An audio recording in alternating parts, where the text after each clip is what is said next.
বিচার হয়, এর আওতায় আসে, বিচারের আওতায়। সেক্ষেত্রে সব বাহিনীর নাম বলেছেন। এই ক্ষেত্রে কি কোনো ধরনের প্রেশার অনুভব করছেন আপনি? এক, অথবা বিচারিক কার্যক্রমে যারা জড়িত আছে তারা কি কোনো প্রেশারের মধ্যে আছে? আপনার কি মনে হয় বাহিনীর বিচারের ক্ষেত্রে, বিশেষ করে সেনাবাহিনীর প্রসঙ্গ? কাউকে রাখা বা কাউকে মানে এটা থাকবে থাকবে না, এই ধরনের কোনো নেগোসিয়েশন হচ্ছে কি? আমরা সোফার ট্রাইব্যুনালের কার্যক্রম সন্তুষ্টি আমি জানিয়েছি, কিন্তু আমি এটাও জানিয়েছি যে সেনাবাহিনীর যে সকল কর্মকর্তার বিরুদ্ধে অভিযোগ রয়েছে তাদেরকে কিন্তু 1 বছরের মধ্যেও গ্রেফতার করা হয়নি।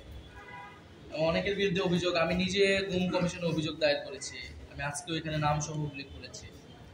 ফলে গুমের ঘটনায় এবং যারা অভ্যুত্থানে রামপুরা বাড্ডা সহ বিভিন্ন জায়গায় যে সকল সেনা কর্মকর্তা অফিসাররা গুলি চালিয়েছে তাদেরকে কেন গ্রেফতার করা হচ্ছে না এই বিষয়ে আমার সন্দেহ রয়েছে।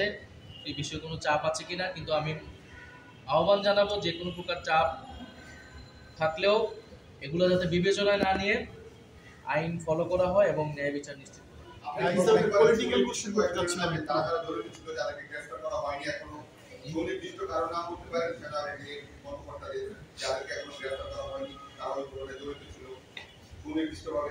গুমের ঘটনায় তো অনেকের নাম আসছে, ডিজিএফআই এর সাবেক 5 জন ডিজির নাম আসছে, তাদের বিরুদ্ধে চার্জশিট করা হয়েছে, তাহলে সেই তাদেরকে কিন্তু এখনো গ্রেফতার করা হয়। আপনি যে সরোয়ারের কথা বললেন